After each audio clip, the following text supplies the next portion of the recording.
of crazy? Why? Not only that, I mean... No, you're not. What are you doing? You're the scribbling. Whoa. Not whoa. Whoa. You just scribbled all over your painting. Yep. Crazy, huh? Not good at all. What kind of sign? All right. Extremely. Why Are we you going? doing that? Well, hey, Uncle 60. Good to hear from you. Missed you yesterday. We missed you yesterday. The rest of us were partying. Now, oh, wait. Hang on. I don't have my... I'm sorry. I didn't get my sound all ready to go. Forgive me. Just a minute.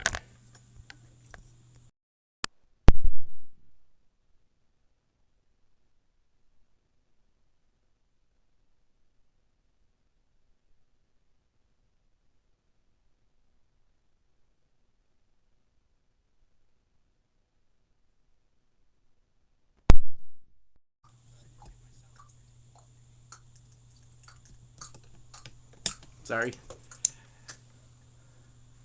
Yeah, those oil sticks are scary stuff.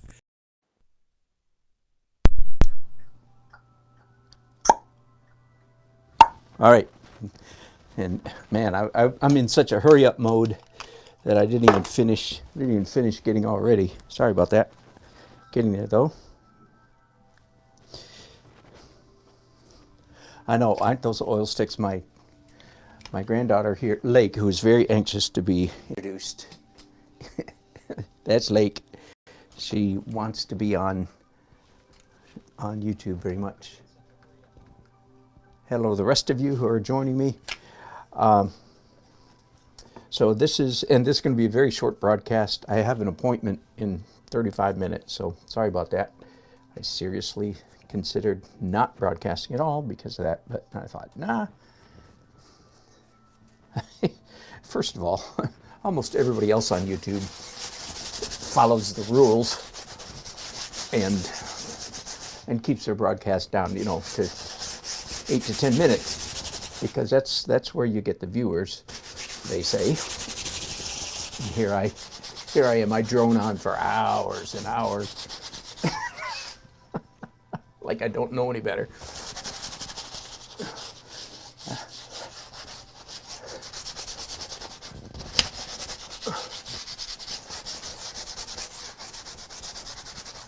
So here's the thing about those. Lake is sitting right here, and she was having a cow when I was doing scribbling. So see, the more I rub them, Lake, the more they disappear, right? So if I don't rub them very much at all, you could still see them quite easily. But if I rub them more and more and more, if I rub them completely out, then all that's left is like this blue streak. All it would be left would be a tiny bit more blue. Such a tiny influence, it would hardly be noticeable. But as you can imagine, you guys know, you regulars know, it's turned into a really fun way. Which one should I pick? Let's pick this red right here. Yes, I could upload a speeded up version, and I do that once in a while. It just takes a lot of time for editing. So I don't know, maybe I should do it more often to get more viewers. But anyway, so this red mark right here, like there, that's a little bit much there, but it still leaves a faint, vapor trail of red. Same thing down here with the blue. And as you know, me being me, whatever that is, whatever that means, same thing down over here, little faint hints of green lines. Anyway, and up here, the biggest one in this painting right at the moment is this big blue mark right here. And is it a little bit much right here? Maybe. So there. No, it's not too much at all. And it leaves me with these just nice, tiny, subtle, not tiny, subtle trails of color, and they don't feel like they're sitting on top like of the painting, like they were just added as a silly afterthought, which doesn't work very well when you have a. That's why for me, I try to figure out ways to make most of my abstract marks inside the painting, not on top of the painting. If they're inside, that is underneath a subsequent layer, they feel like they're part of the painting. If they're just slapped on top, they don't feel, and to me, they don't feel as much, they feel like an afterthought, and it doesn't have the same visual impact. But these little subtle, I just call them vapor trails of color.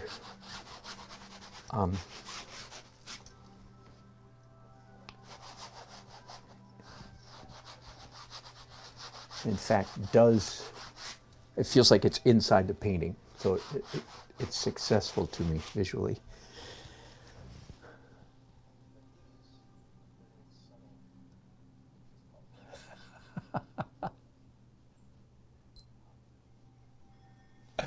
Uncle 60 here too much. Okay, whoops, Lake, are you still here?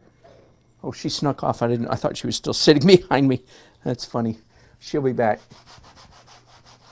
Oh, and anyway, yes, that would be too sweet, Uncle. I will tell you that she's got lots of art kits already. She's well supplied. She is my granddaughter. And my daughter, by the way, her mom, our daughter Alicia, is a very capable artist who, for some reason,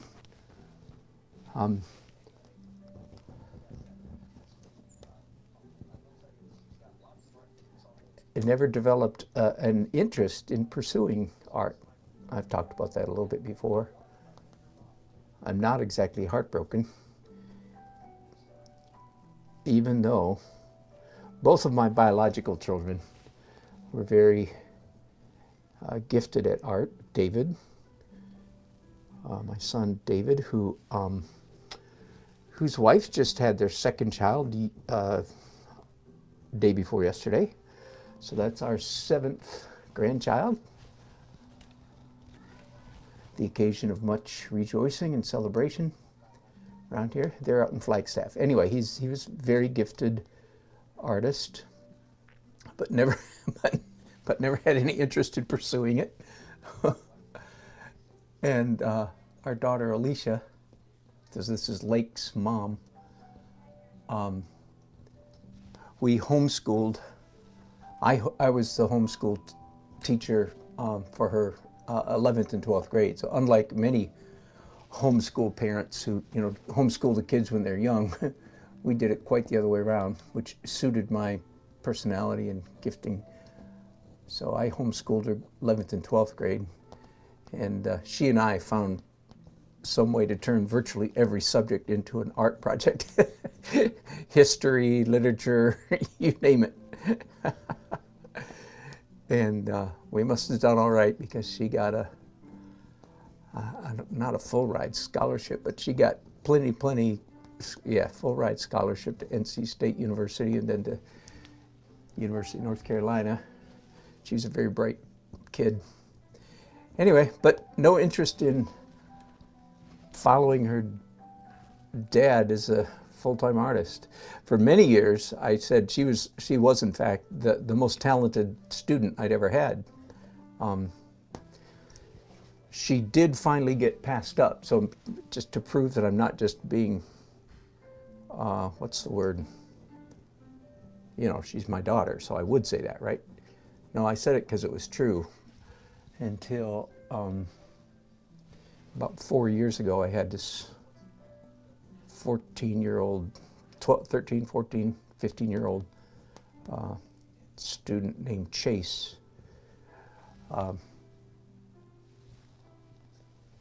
And he is the most talented student I've ever had. Really, really a prodigy. He ended up quitting on me. Witness my distress. I was disappointed, but I wasn't terribly surprised because he was extremely gifted, but also had a little bit of that artistic personality, which is being interpreted means irascible. He was one of those kids. I loved him to death. He was in middle school when he first came to me, you know, and I knew that he was the kind of kid that would probably sat all by himself at lunch, you know, probably. I never asked him about it, but because he was just one of those weird kids. But I loved him because I felt I could totally, now I wasn't that way as a kid myself. I was social enough, but I have a lot of artistic friends who are like him, and I just felt like I could totally relate to him and understand. So brilliant kid. He didn't sit with the other kids because they were too dumb. Anyway, I'm wandering here. I look forward to him being famous one day, and I can brag that I was his first art teacher. I heard from him just a couple weeks ago, in fact. It was fun. His older brother was a student of mine 20 years ago, and his older brother has gone on to become a full-time artist. You can probably look him up, Jordan Diva. And Jordan was extremely gifted. I had him, he was in middle school 20 years ago. And then 5 or 6 years ago, I ran into Jordan's parents at a coffee shop, and they said to me, "Oh, by the way, Jordan's little brother might be interested in taking," and they said, "He's even better than Jordan." And I promise, I said, "No, no way. I don't believe it," because I thought they were just exaggerating. Well, sure enough, we got together, and Jordan's little brother, Chase, he's in art school up in Pennsylvania, I think, now. Anyway, how come I'm talking about all this? I was talking about my kids. Oh, I was talking about my daughter, Alicia, who was the best art student till Chase came along. Anyway, but she had no interest. She majored in music, and she's a very gifted singer, and guitar player, singer person. Very gifted. I could brag. My son David, who just had a baby, is a very gifted, also musician. So, as I like to say, my dad grew up to be a lot like me. My dad grew up as an artist and a musician. The joke is I grew up to be a lot like him. And my children have pretty much continued. Well, as you can see here, while I'm blabbing about not much of anything in particular, I'm doing a lot of pencils. In this case, at the end of my oil stage,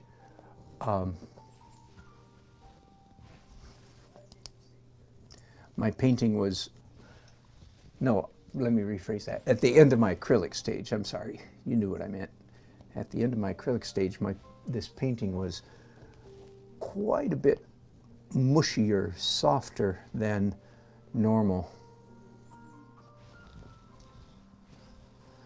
And so that's what, to me, it was begging for some scratchiness.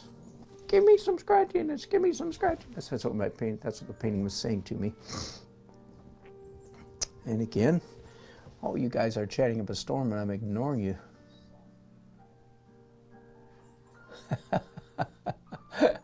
Yep. Thank you, Barbara. Painting on my birthday, indeed. What else would I like? What else would I do? Cold and snowy in Ohio, huh? Barbara, so good to have you here. Those of you who don't know, Barbara's a very accomplished painter Don't know why she's watching me. She likes to punish herself.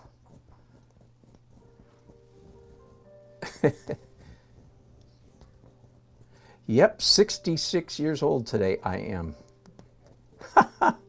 65 was freaky. Such a, such a milestone in our culture. The big 65, Medicare and all that kind of stuff. But 66 feels a little freaky too. So, and I'm only one day in. Maybe I'll get used to it. Anyway, my wife and I were thinking this morning, we are so blessed. So blessed. And probably don't think that as often as we ought. Both enjoying good health. I told you a couple weeks ago my doctor said I have hypothyroidism, right? So my thyroid numbers say my thyroid is not producing whatever it is that our thyroid's supposed to produce. And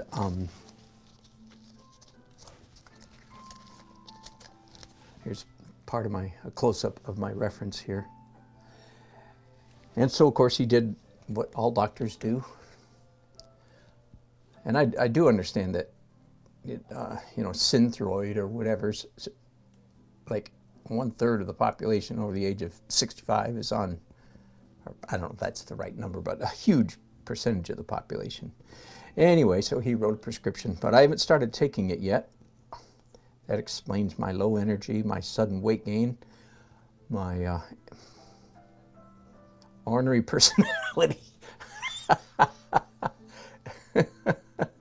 and my generally gloomy disposition. All of those are symptoms of hypothyroidism.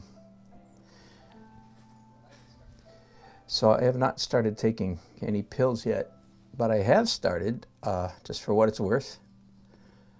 We contacted our local witch doctor. I'm kidding. And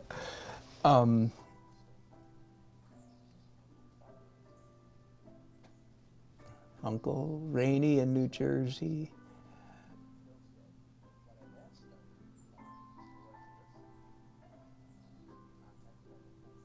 I caught up, did I? I caught up to you, Barbara. Bless you. Good for you. It's going to be, we've had a really warm winter. That dang global warming. We're all going to die. I'm sorry. I'm sorry. Oh my goodness. Don't get me started. I feel a rant coming on. Somebody stop him. Somebody pull his plug. Okay, good news is I've got a telephone meeting in 15 minutes, so I can't rant too long.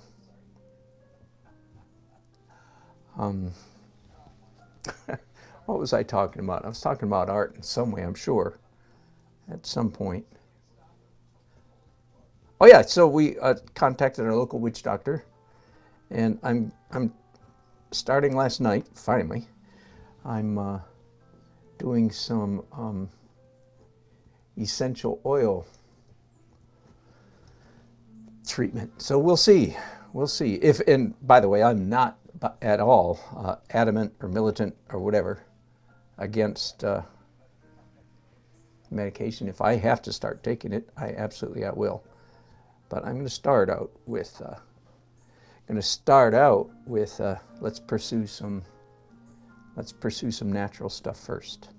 So I don't think we're very unusual in that regard in these days.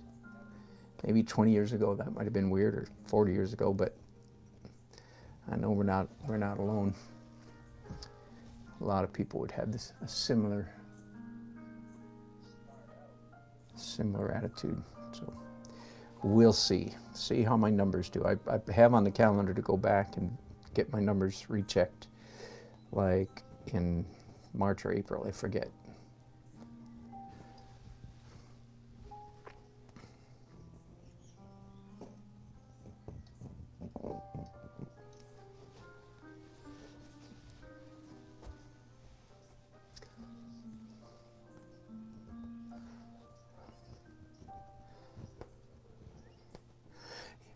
You know what I found?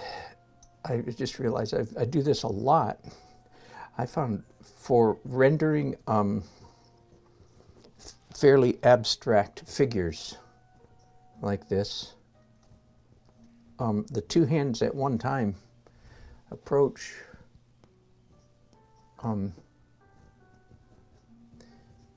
really works quite well. As you can tell, I sort of my left hand kind of draws the left side of the person, my right hand the right side. It's probably a skill that has developed over the years that I didn't really notice. I never worked at it. It just evolved. But now that I think about it, it's like, oh yeah, I do that quite a bit.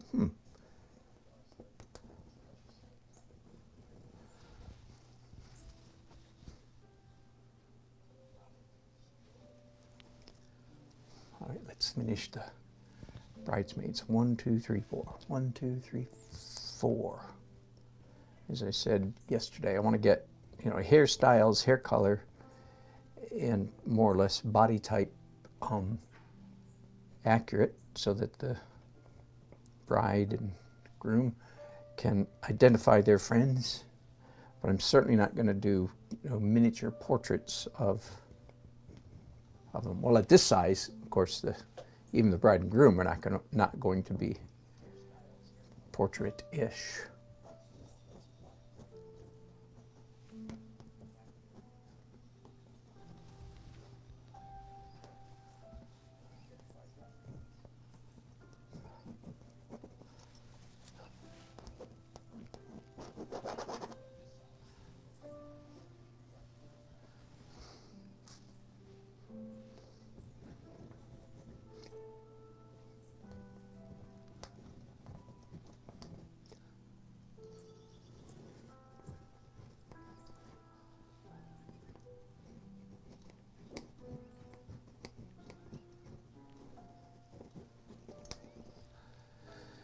Drawing people sitting in rows from the back, like in a church, is not, I don't feel like I've ever really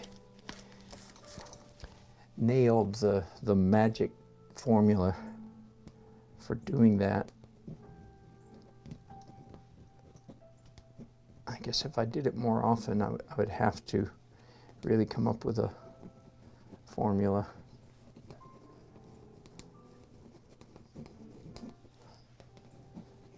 Obviously, I don't want a lot of attention. I don't want a lot of detail down here.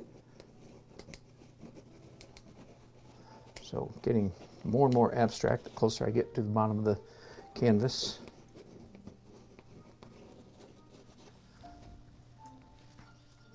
It's probably a little bit like one trick I learned years ago was how to paint a herd of cattle. You saw that one coming, didn't you? In all my cityscapes. all those cattle I'm called upon to draw. Anyway, I don't remember how this came about. Anyway, if you have to draw a herd of sheep, flock of sheep or herd of cattle, you draw them as a mass. The whole flock is a mass. And then you just cut in a few legs from the bottom, a few heads and horns, ears from the top, and so on. And I'm doing a fairly similar thing here with a congregation of attendees at a wedding. Draw it mostly as a mass, and then just cut in hints of heads. Anyway, that's my story at the moment, sticking with it, as they say. Down here, of course, way down here in the corner, very abstract.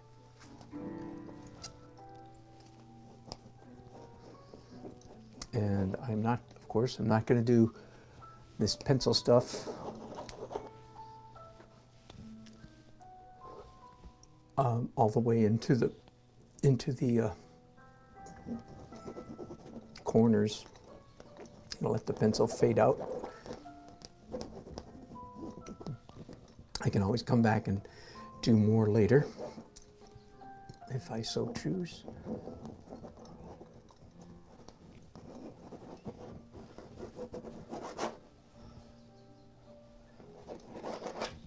Right, that's probably good enough right there. Probably. I talked yesterday, or no, day before yesterday, I think, about marks, about what it is we like to see. And this is a variation on a theme. I've been preaching this for 13 years. I remember when I made this up and talked about the my box, history versus meaning, which I won't repeat right now. I'll do that again sometime. But this is a variation of that. What human beings like to see in visual art, in representational art, two-dimensional in paintings, all right? What people like to see, and I believe this, I really believe this is true. People like to see accurate rendering, human beings, unless they've been infected by, I'll just say, modern art dogma. All human beings get a kick out of seeing something, anything, rendered accurately by a fellow human being, drawn by hand. And that's a little bit hard to explain. I'm not going to go down that, I'm not going to chase that down right now. I'm just going to assert it. That's true, that we enjoy seeing. And again, unless you have an MFA, Master of Fine Arts degree, in which case you loathe, I'm exaggerating only slightly, you don't like seeing things rendered. But that's because you've drunk the Kool-Aid. You've been duped. All human beings enjoy, again, as I usually say, contrary to what all the art professors and all the universities in the Western world say, what gives me the nerve to go against? Well, because first of all, because I have a lot of nerve. Secondly, because I'm a bit of a historian and philosopher, and I know how things change in history. I may be wrong, though there's no question. I admit I might be wrong. And I probably won't live to see the shift, but the shift will come. Because you can fool some of the people sometime, you can't fool all the people all the time, and a whole bunch of other universal principles. Anyway, human beings enjoy seeing something rendered. So that's step number one. Human beings like to see stuff that's been drawn, to put it simply, and drawn accurately. And the more accurately it's drawn, the more pleasure that human beings get up from it. Now, again, that sounds, I'm not finished yet, so hang on. If you feel like I've just reversed all the other stuff I've said, no, hang on.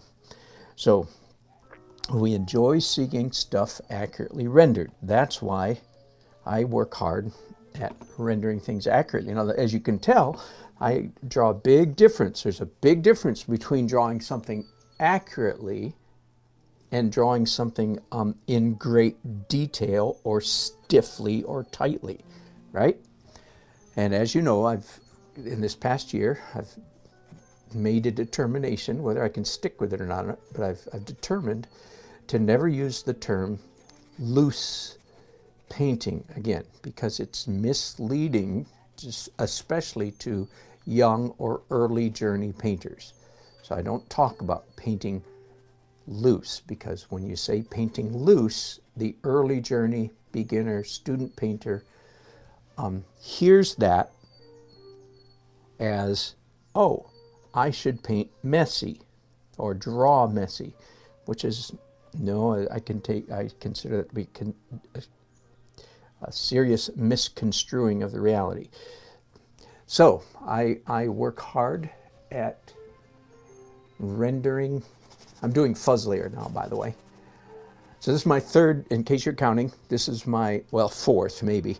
If you count the oil sticks as oil number 1, it's a stretch, but it's on my list, you know, bullet point of, so oil sticks number 1, then glaze, then wipe off the glaze if you want to count that. And hard to, that's not a separate layer, but it's a separate step. Okay, so oil sticks, glaze, wipe off glaze, and in this case I did pencil next. So I'm already 4 steps into the oil phase, and now I'm doing fuzz or glow. So this would be 5 steps into, not 5 layers clearly, but 5 steps into the oil phase. And where was I? I was talking about, okay, so we, human beings, and when I say it this way, because I'm trying to slam the door on again, on the modern art, and I'm using that term not in an academic sense now, but in a purely popular sense. What normal people call modern art. With that tone, with that attitude, okay? Roughly 97% of the population doesn't like modern. Nah, that's an exaggeration. Anyway. We like to see things rendered, and we like to see them rendered accurately. And then I was saying, clearly that doesn't mean rendered tightly. Which gets us then into the, on the other hand, because there are 2 things that create, I think, the highest degree of aesthetic buzz among human beings. And I said, that's right. And I use that, I'm expressing it this way because I'm trying to slam the door on people who would say, well, that's your opinion. Well, it is my opinion, but no, I'm trying to be universal here. I'm trying to be a philosopher, if you will. And a philosopher is required to think broadly outside his or her own little micro position in the, on the planet, in the world, and so forth. Which, by the way, is the number 1, in my opinion, the number 1 inexcusable mistake that Karl Marx made in Das Kapital, which I am 4 pages from finishing. Karl Marx's Das Kapital is, again, I've said, if I was a philosophy professor and he was in my freshman class, I would have given him a D for Das Kapital, because he made the classic blunder of assuming that his little micro bubble of history where he lived was the final denouement of humanity, that this was the way it was going to be forever and ever henceforth. Amen. That's what he thought. So everything he said in Das Kapital was predicated on 19th century English industrial revolution. So anyway, that's, I don't want to make the same mistake and just be local in my interpretations. I'm trying to be above that. I think this is universal among human beings. We like to see, I never miss an opportunity to dig on Karl Marx, by the way. As you can tell, I never miss an opportunity to slam Karl Marx. Why? Well, his book, responsible for 100 million dead people in the 20th century. If you piled all the bodies in one place, the pile would be visible from the moon, responsible, laid at the feet, in my opinion, of the inestimable Jewish German bum from Germany. Whoops. You know what? I gotta go. My time is up. Okay, so let me finish my statement before I go. We like to see things drawn accurately, rendered, painted accurately, but we also like to see human marks. And every individual human, the marks that you make are as unique as your fingerprints. The marks that I make, all these abstract marks, this pencil stuff, everything on this canvas is distinctly, I'm not trying to be Dan Nelson. I can't help it. It just comes out Dan Nelson because I am me. You are you. So you can try to copy me a little bit just to expand your vocabulary, but you can't stay there because you can't be me, which is great. You can only be you. So that's a word of encouragement to everybody. Be you, be you, be you. That's all you can be. And don't beat yourself up because you can't be somebody else. You know, I look at, say, Christian Hook and go, oh, I wish I was Christian Hook. Stupid. No, not a good thing. All right. My phone call's coming up. Enjoyed you. Later. I hope to broadcast more today, but maybe or maybe not. Love y'all. Thanks for watching. Bye-bye.